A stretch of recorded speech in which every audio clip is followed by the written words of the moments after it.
Thumbnail देखकर ही आप समझ गए होंगे कि मैंने क्या कहा। मनीष कश्यप हुए भगवाधारी, कौन सी आ गई ऐसी लाचारी। अब लाचारी शब्द का मैं इस्तेमाल इसलिए कर रहा हूं कि मनीष कश्यप अभी कल तक चंपारण में अपना जनसंपर्क अभियान चला रहे थे, चुनाव प्रचार में लगे हुए थे, लोगों से वादे कर रहे थे, उनकी समस्याओं को सुन रहे थे। लेकिन आज अचानक से वो सब कुछ छोड़कर बीजेपी के दामन में चले गए। ऐसी कौन सी मजबूरी आ गई, ऐसी क्या लाचारी आ पड़ी मनीष कश्यप के सामने। मनीष कश्यप जिस अंदाज में अपना चुनाव प्रचार कर रहे थे, ऐसा लग रहा था कि इस बंदे में कुछ तो ऐसी अलग काबिलियत है जो उसे राजनीति में बहुत दूर तक ले जाएगी। उनका प्रचार करने का तरीका, मजदूरों के बीच में जाना, खेत पर जाना, मजदूरों के साथ उस तरीके से बात करना जैसा आमतौर पर आज की राजनीति में देखने को बड़ा मुश्किल से मिलता है, या मिलता भी है तो एक बस एक एक्टिंग का जो है हिस्सा होता है।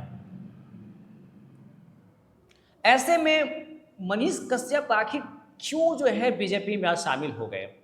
कल तक तो वही मनीष कश्यप अपने पश्चिमी चंपारण में सारे राजनीतिक पार्टियों की बखिया उगेड़ रहे थे।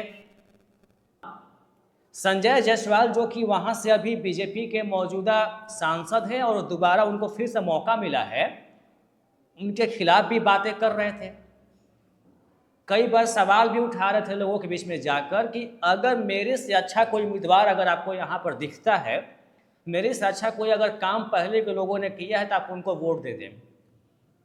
लेकिन आज न केवल बीजेपी में शामिल हो गए, बल्कि उन्होंने चुनाव न लड़ने का भी फैसला कर दिया। ऐसे में जो युवा, बेरोजगार युवा उनके पीछे आगे पीछे दौड़ रहे थे, बड़ी उम्मीद लगाए बैठे थे, मनीष कश्यप भी जो है बढ़ चढ़कर बातें कर रहे थे कि मैं 1 लाख लोगों को, इतने लोगों को रोजगार दूंगा, सबकी मैं मदद करूंगा, ये करूंगा, वो करूंगा। क्या होगा उसका? कहाँ गए वो आपके वादे? आखिर आपको कैसे वहां की पब्लिक समझेगी कि आप उनसे अलग हैं? आप भी तो वही आम एक नेता की तरह हो गए ना, जो नेता करते हैं, जहां फायदा दिखा वहीं पर चल दिए। आप उनसे अलग कैसे हो गए? अभी तो आपके राजनीतिक करियर की शुरुआत थी और शुरुआत में ही आपने चाल बदलना शुरू कर दिया, रंग बदलना शुरू कर दिया। आप पर फिर आगे भरोसा पब्लिक किस आधार पर करेगी? ऐसा कहा जा रहा है कि शायद जो है मनीष कश्यप को बड़ी जिम्मेदारी मिल सकती है बीजेपी में। तो क्या यह सौदेबाजी के तहत ऐसा हुआ है? मनीष कश्यप भी बोल चुके आज कि मैंने कुछ शर्तें रखी हैं और सारी शर्तें जो है मान ली गई हैं। कौन सी शर्तें? आपको ऐसी क्या मजबूरी पड़ गई कि आपको ऐसी सौदेबाजी करनी पड़ गई? आपको तो इतने सारे युवा जो है सपोर्ट कर रहे थे, आपको तो साबित करके दिखाना था कि हाँ, मैं एक अच्छा जो है पॉलिटिकल लीडर बन सकता हूँ, एक राजनीतिक व्यक्ति बन सकता हूँ। आपने कुछ भी तो अलग नहीं किया, आप भी वही ढाक के 3 पात हो गए, पलटी मार। अब बातें थोड़ी इस पर भी हो जाए, आखिर बीजेपी ने ऐसा चाल क्यों चला? जिस तरीके से मनीष कश्यप चुनाव प्रचार कर रहे थे और जिस तरीके से वहाँ के युवा मनीष कश्यप का समर्थन कर रहे थे, तो एक तरीके से लग रहा था कि शायद मनीष कश्यप संजय जायसवाल के सामने एक बहुत बड़ी चुनौती बन सकते हैं।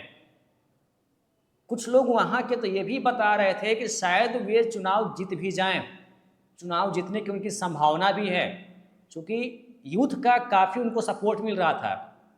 ऐसे में बीजेपी ने चाल चल दिया, उनको अपनी गेम में जो है फंसा लिया, सौदेबाजी हो गई। जो चुनौती बन रहे थे मनीष कश्यप, उस चुनौती को ही खत्म कर दिया। तो हो सकता है कुछ लोग इस पर आपत्ति दर्ज करें, भाई ये मनीष कश्यप का निजी फैसला है, आपको क्या दिक्कत? सही बात है, मनीष कश्यप इसके लिए बिल्कुल स्वतंत्र हैं, वो कुछ भी फैसला कर सकते हैं।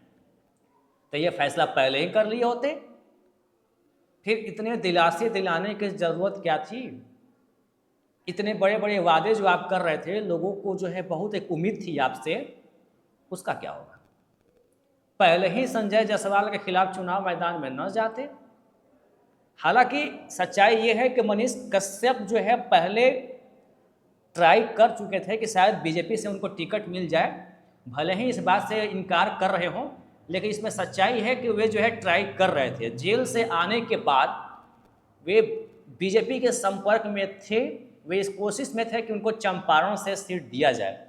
जब उनको वहाँ से सीट नहीं मिला तो निर्दलीय लड़ने का जो है फैसला कर दिया। ये भी एक अच्छी बात है, ये उनका निजी फैसला है, लोकतांत्रिक अधिकार है चुनाव लड़ने का, और बहुत अच्छे जा रहे थे। लेकिन ऐन वक्त चुनाव में अब कुछ ही दिन बचे हुए हैं, उससे ठीक पहले मनीष कश्यप ने अपना पाला बदल लिया।